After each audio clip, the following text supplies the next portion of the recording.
Story 1. I'm posting this now after a late night of drinking with my fiancée and in-laws, and it still makes me chuckle. My fiancée, her parents, and I went out to a bar for a little hangout time. There wasn't any special occasion. We just wanted to spend time together. We were at our table talking, drinking, and laughing. My father-in-law was eating a burger and sharing fries with my mother-in-law. My fiancé accidentally spilled some beer on me while laughing, and everyone was having a good time. At one point, I caught a bit of conversation over at the bar. I wasn't trying to listen in, but they were speaking loudly enough to be heard, so I glanced over. An entitled man was standing at the bar, leaning over the counter with his wallet in his hand, talking to the bartender. Entitled man: "You can't be serious. I mean, look at me, come on." Bartender: "I'm not going to risk my job by not following policy, so you can either show me your identification card or you can leave." Entitled man: "I don't have to show you anything. I'm old enough to be your father. I have a right to drink here." Bartender: "And you can as soon as you show me your identification card." I just shook my head with a quiet laugh and turned back to my table when I heard someone at the bar say, "Hey." This time, I turned my head, as did the rest of my table and a few other patrons. The voice came from a different man sitting further away at the bar, calling out to both the entitled man and the bartender. "Older man, and I'm old enough to be your dad," he said, then removed his cap to reveal a white comb-over haircut, clearly making a playful reference to the entitled man, who, despite being an older gentleman maybe around 40, had long blonde hair and was obviously younger than the older man. "Quit giving the young man a hard time and show your identification card. It won't hurt you." The entitled man gave a disgusted look, then, without saying a word, opened his wallet and showed his identification card to the bartender, all while still scowling at the older man. The bartender took a look, thanked him, and told him that now he could be served. The man wasn't even drunk, and he was acting like that? Oh boy. Story 2. I just had to cut off an old friend that I reconnected with after I had my son. She has 2 boys, and although she and her husband are separated, they're still legally married and living together. Recently, we went to a fair where she expected me to pay for everything. Every time we've ever gone anywhere, I ended up paying. The last time we went out, I suggested going to Applebee's because it's more affordable, and I usually don't mind covering the bill. But she said she was expecting something more fancy, almost as if it were a date. Mind you, I'm happily married. I just laughed it off, and we went to Applebee's anyway. This time, we decided to go to the fair with our kids for a playdate.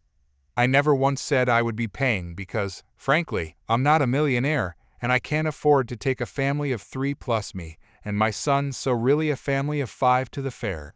When we arrived, I was buying the passes for my son and myself, and she said she left her wallet in her car. No big deal, I thought. I told her I'd pay, and she could just send me the money later. I paid for all the passes, and we went on rides and had fun for a while. Then it was time to eat. We stopped at one of the food stands, and the prices were extremely high. Her kids started yelling out what they wanted, and she had absolutely no control over them. I hurried to order everything, but then she had the nerve to add even more food to the order, which ended up costing $110. After we ate, it started getting really hot, and the kids were getting tired. So I asked her, "Hey, before we leave, can you send me the money?" She looked me straight in the eye and said she had no money, that she was broke because her husband had cut her off financially. I asked, "If you knew that, why on earth did you suggest going to the fair, and why did you say you would pay me back?" She said, "I just didn't understand because my husband and I both have good paying jobs, and she's a stay-at-home mom, so it's harder for her." I didn't even know what to say. I just said, "Okay," put my son in his stroller, and got ready to leave. She followed with her kids behind me.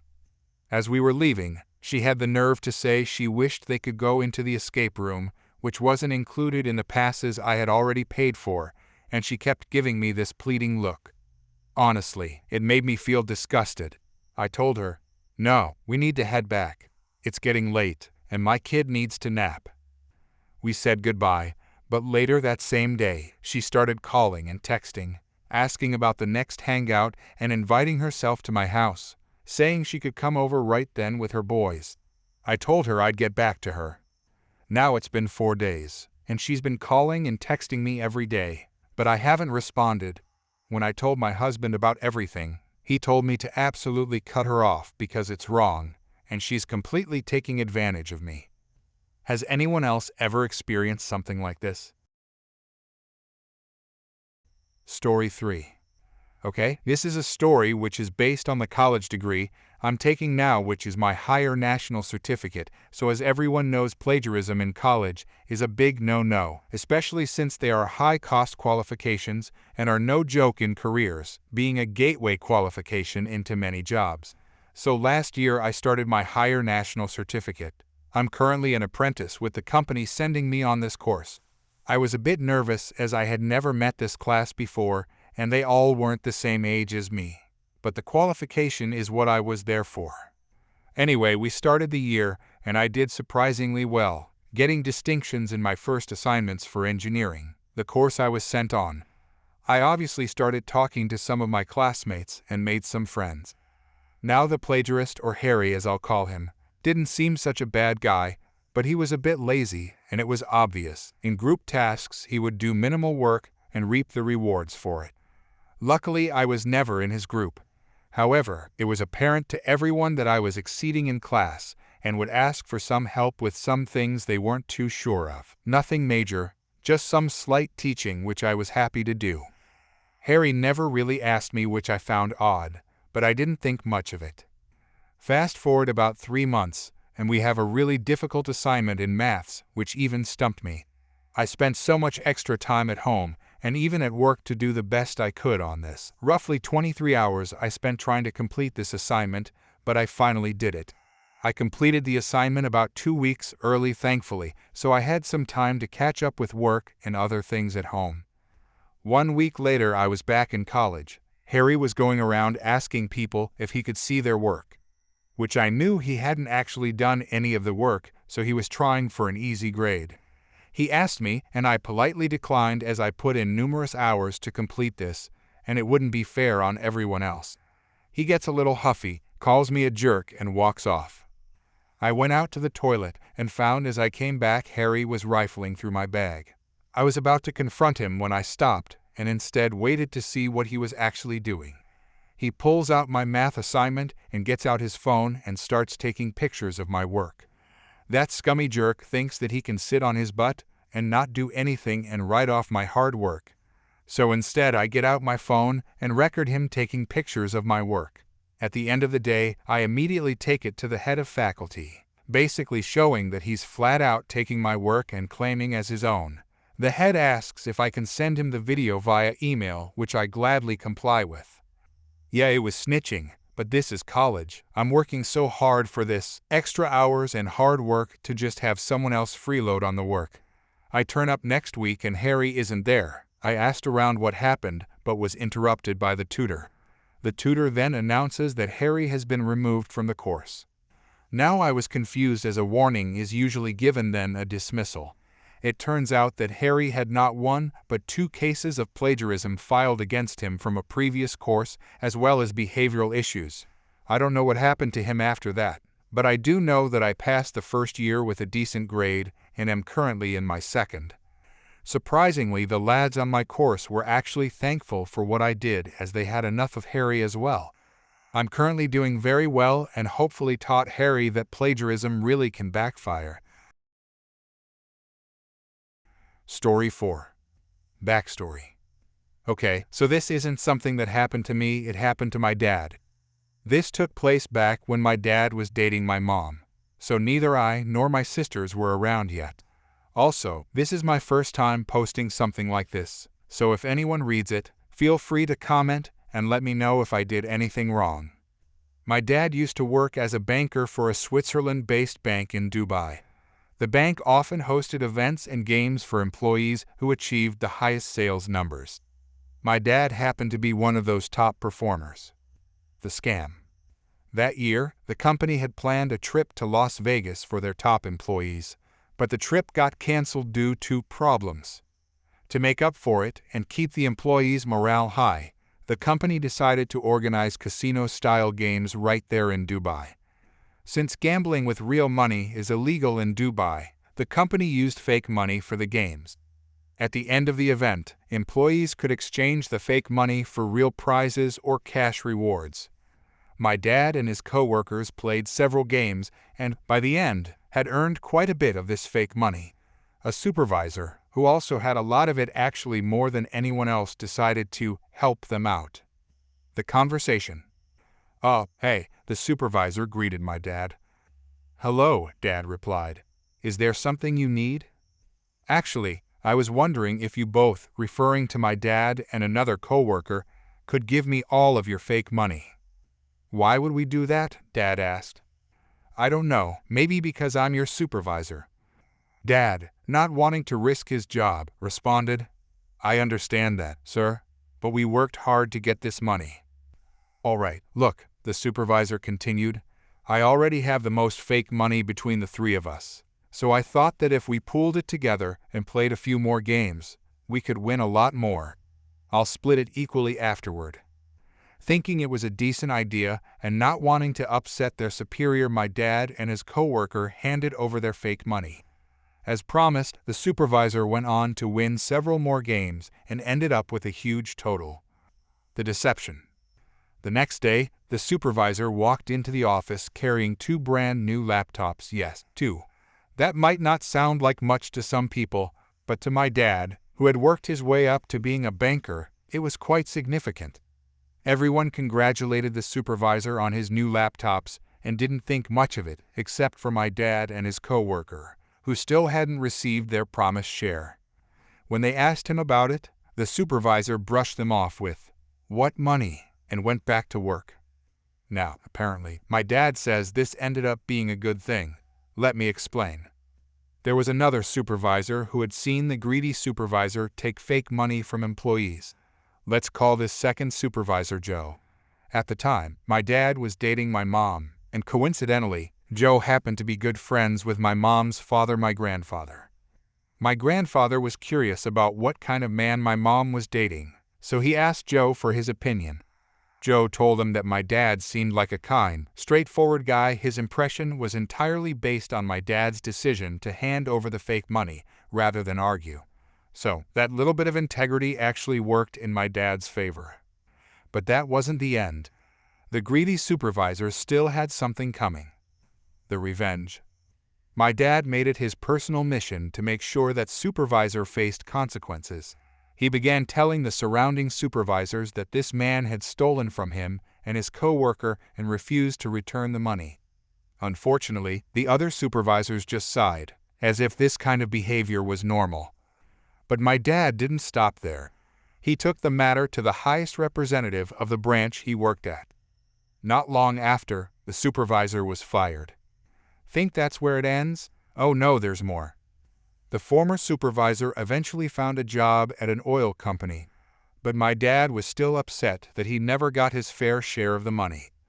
In many countries, actions like this are taken seriously as fraud and can lead to heavy fines or even imprisonment. My dad warned the supervisor's new boss that he was the kind of person who might commit fraud. And sure enough, boom. The very next day, the man was caught committing fraud at his new job. He was arrested and hit with a massive fine. Justice served, and all it took was a little patience. Story 5. This encounter took place about 6 years ago. I had recently gotten a job at an Australian-themed restaurant similar to a mix between TGI Fridays and Chili's. The traditional uniform included an avocado green button-up camp shirt, black slacks, a black apron, kitchen shoes, and a boomerang pin with my name on it. The restaurant was just down the street from my mom's house, which was located on site at a self-storage property connected to the office. Around that same time, my now wife and I had moved in together across town. I didn't drive, so I would take the bus from my house to my mom's each morning, lounge around, and get ready for work. After closing up the restaurant each night, I would head back down to her house and wait for my wife or a roommate to pick me up. Restaurant closing shifts are notoriously long and late, and I missed the final scheduled bus by about 30 minutes most nights. Long story short, my mom was purchasing a dog from out of state, and on this particular night, her new puppy was being flown in. My wife offered to drive her to the airport, and I told them both that I would meet them back at my mom's house to see the new puppy. It was about 12:15 am, and the flight was scheduled to land at 12:40. As I walked the 2.5 blocks from work to my mom's house, I noticed a group of 9 people standing outside their cars in front of the access gate. The gate clearly stated, "Access hours, 6 am to 9 p.m. daily." I had just finished a double shift, so I kept my earbuds in and tried to quietly sneak past them through the pedestrian gate into my mom's yard. I made it inside successfully. The gate clicked shut behind me, and I started up the small steps to her door. The security door squeaked a bit, and suddenly, this entitled woman was on me in an instant. She will henceforth be known as Irate Mother, and she had 8 unruly kids with her who seemed to operate as one loud hive mind. "Irate Mother, you there, you need to open this gate. We need to get an important document now." Me: "I'm sorry, I don't actually work here, but the gates open again at 6 in the morning. Have a good night." Irate Mother: "Like heck you don't. You have keys to that door, so you must have keys to the gate. Let me in." One of her kids: "Yeah, let us in. It's important and time sensitive. This is ridiculous. I know this is the storage company, but I'd still expect some customer service. You clearly work here." Me: "Even if I did work here, ma'am, it's outside gate access hours. I don't work here. This is my mom's house. Again, I apologize that I cannot help you. Have a good." She interrupted me before I could finish. Irate Mother: "She's leaving on a flight at 4 in the morning, and her passport is in the storage unit. Either let us in, or I'll call the police." Me: "All right, call the police then. There's nothing I can." Then one of her kids cut me off. Her kid: "Come out here and open this gate, or I'm coming in after you. You're going to let us in, either by grace or by force." Me: "I have no way to open that gate. I do not work here. I don't even have a gate code." Irate Mother: "So what are you saying? We just have to deal with it ourselves. Is that what you're telling me?" Me: "Yup, pretty much." I walked inside and locked the door. They stood outside shouting for a few more minutes before finally driving off. About half an hour later, my mom and wife returned. I explained the situation to them, then we played with the new puppy. Everything was fine. The next day, however, Irate Mother decided to report me for my unacceptable and rude behavior and abysmal customer service to the district manager of the storage company. She claimed that when she requested access, I told her to "deal with it yourself," laughed in her face, and told her to "get lost." She also claimed that her daughter missed the early morning flight because of my refusal to assist, and threatened to sue both the company and the district manager personally to recover the cost. The district manager could barely keep from laughing. She was a close friend of my mom's and had seen me interact with customers, both theirs and my own, many times. She told the irate woman that the behavior described was completely out of character for me and not even remotely plausible. She then advised the family that it would be best if they vacated their unit. The irate mother was fuming and speechless, but she made sure to move out by the end of the month. No legal notice was ever served regarding her complaint. And as they say, sometimes you just have to deal with it yourself. Story 6. My girlfriend works as an assistant manager at a nationwide pizza chain named after a beloved tile-based word game. She was hired directly by the regional manager and placed at this specific store. On her first day, she met the store manager, and right from the start, there was constant tension between them. He routinely undermined her authority in front of other employees and created an uncomfortable environment. At one point, he even mocked a deaf employee by mimicking her speech pattern, which led to that employee quitting. He also claimed he couldn't understand Latino customers who tried to order over the phone, using it as an excuse to hang up on them. Overall, he was just an incredibly insensitive and unpleasant person. The final straw came one night last week. A black gentleman and an Asian gentleman came into the store to order. The Asian man was visibly intoxicated, so the black man helped him sit down in a chair before placing their order. Due to COVID-19 precautions, customers weren't technically supposed to sit inside at that time. But since they weren't causing any trouble and were the only customers in the store, my girlfriend allowed it. She was the only employee working that night. She started making their order when the manager came back from a delivery. The store had constant trouble keeping delivery drivers, which wasn't surprising. He immediately told the two men that they couldn't sit inside. When the black man asked why, the manager raised his voice, escalating the situation unnecessarily. Within moments, the argument got heated, and the manager shouted at them to get out of my store.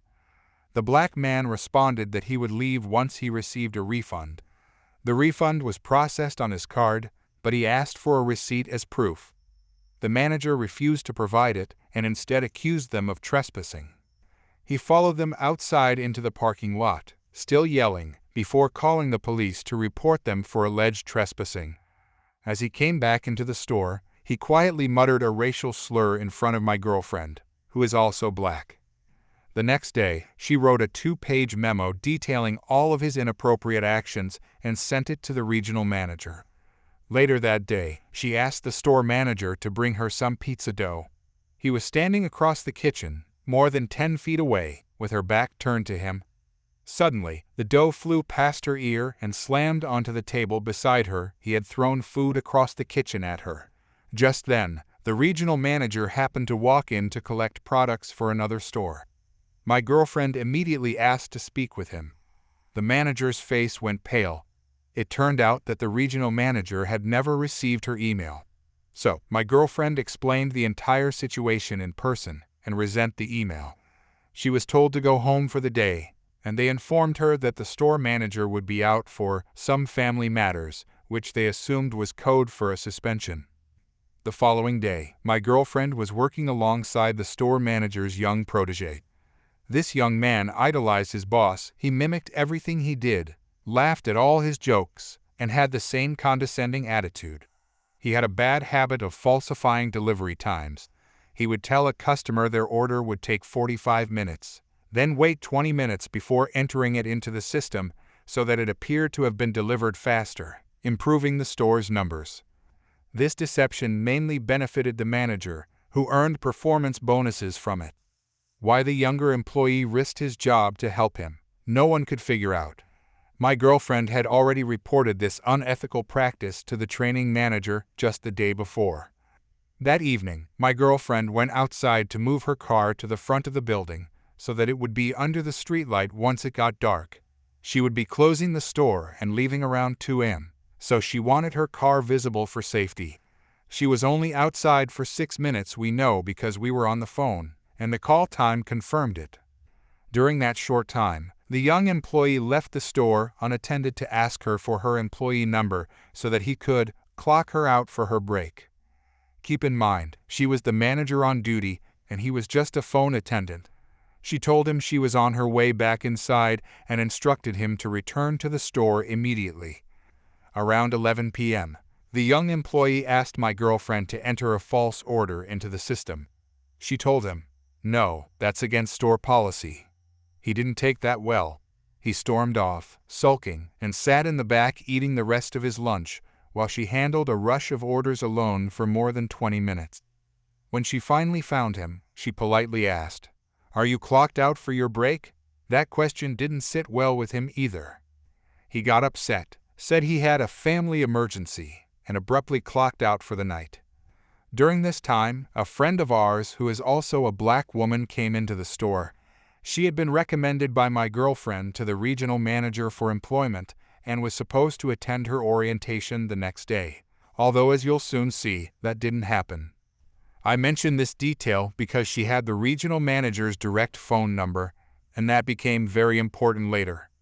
The young employee who had supposedly clocked out for a family emergency decided to tell our friend that she was not allowed to stand there. She was standing calmly at the plexiglass partition on the customer's side, chatting with my girlfriend as she worked through orders. My girlfriend told him that their friend was fine where she was and to leave her alone. Instead of listening, the young employee followed in his mentor's footsteps and turned a non-issue into a full-blown confrontation. The friend asked for his name, stating that she intended to report him to the regional manager, and even used the regional manager's first name to show she knew him personally. The young employee refused to give his name, so my girlfriend provided his first name. That simple act set him off. He became defensive and said he was going to report my girlfriend to Human Resources for giving out my first and last name. My girlfriend laughed and said, "I didn't give out your last name. We can check the security footage if you want." The irony was that he wasn't even important enough for her to know his last name. She couldn't have shared it even if she wanted to. The young employee wasn't satisfied and declared that he was going to call the police on our friend for trespassing. Sound familiar? My girlfriend calmly asked our friend to leave before the situation could escalate further. As the woman walked out, the young employee followed her all the way to her car, continuing to shout and threaten to call the police. Imagine this, a 6'3", 300-pound white man following a 5'5", 110-pound black woman across a dark parking lot at midnight. After getting into her car, our friend told him she felt threatened and informed him that she was legally armed. Since the state they lived in recognized the right to carry, she was fully within her rights to do so. At that point, the young employee panicked and began calling the police to report the threatening black woman trespassing. He even took a picture of her license plate and stood outside in the parking lot. And guess who was out there too? The suspended store manager himself. It turned out he had been parked outside for about 30 minutes directly next to my girlfriend's car. The two of them, the suspended manager and his protege, started discussing their story to tell the police after the woman drove away. My girlfriend called me, saying she didn't feel safe knowing that the suspended manager was lurking in the parking lot next to her car. I drove over right away. As I arrived, I saw our friend leaving and caught the tail end of the young employee's call to the police. He told them that her boyfriend just pulled up and described my car. I parked, left my firearm locked in the glove compartment, and walked into the store. I told my girlfriend that he had called the police, then ordered a pizza to have a reason to stay inside while things settled down. She was still working alone, handling a rush of orders, while the young employee was outside supposedly dealing with his family emergency, plotting with his suspended boss. 3 officers eventually arrived and asked to speak with my girlfriend. They waited patiently while she finished putting a pizza in the oven. Then they asked whether our friend had actually threatened the young employee. My girlfriend said no and even offered to show them the security footage.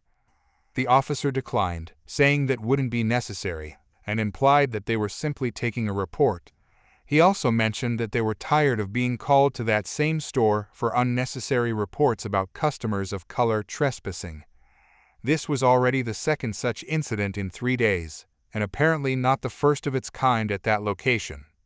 After taking brief statements without even asking for our friend's name, the officers left, clearly not intending to pursue the matter any further.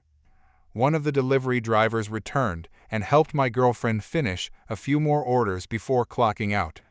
At that point, the young employee came back into the store, even though he had already left for his supposed emergency.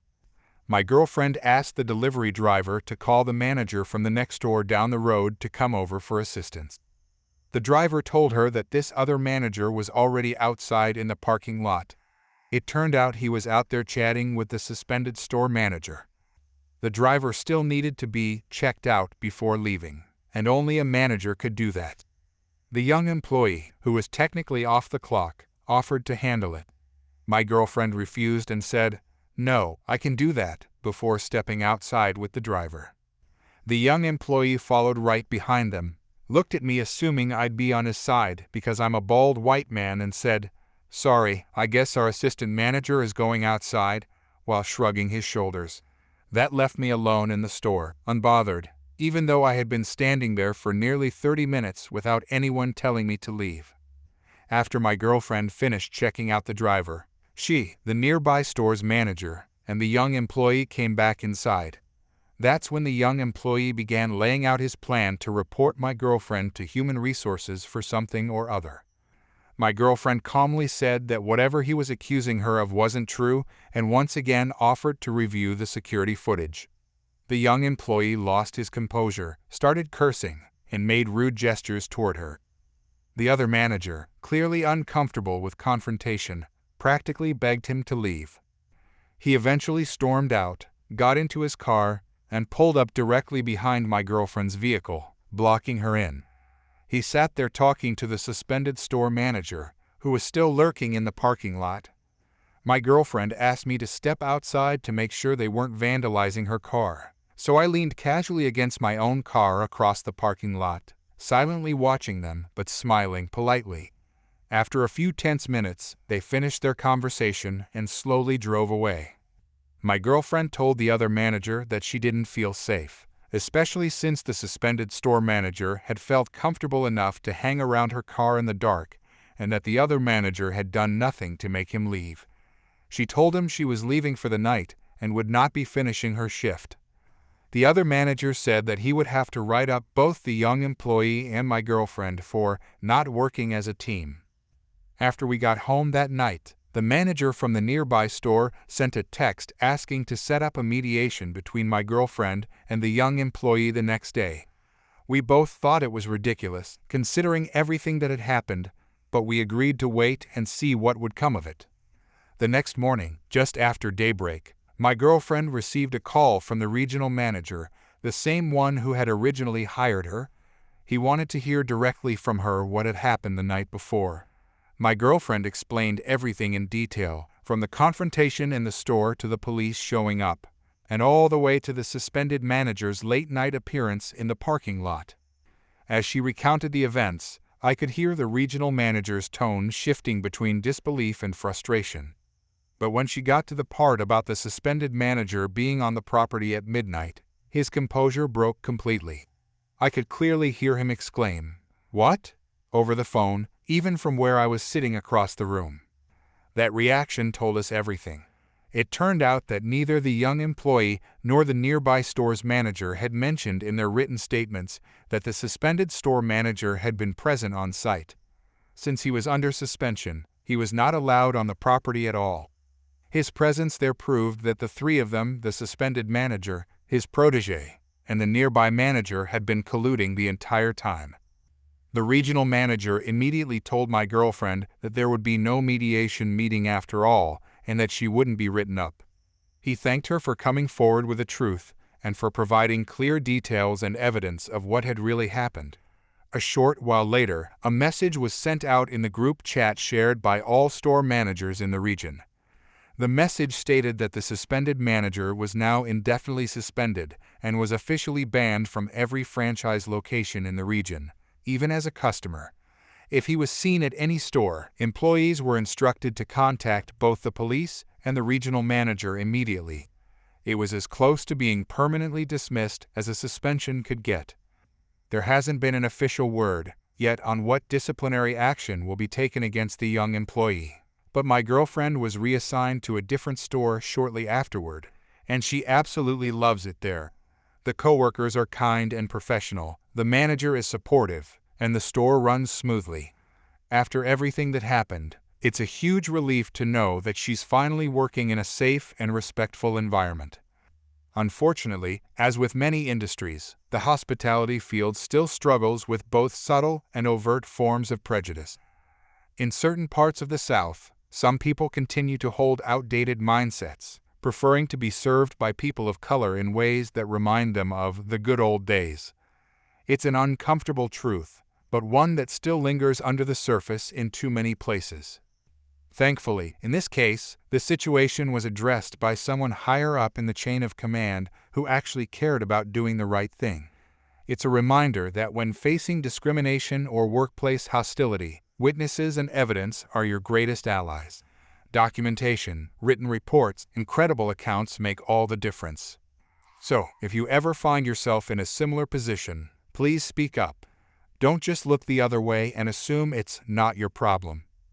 The more that people remain silent, the more comfortable prejudice becomes. Those who treat others unfairly need to be held accountable, and that only happens when people take a stand. My girlfriend's experience showed us both that even in difficult environments, doing the right thing still matters, and that integrity and professionalism can shine brighter than ignorance ever could.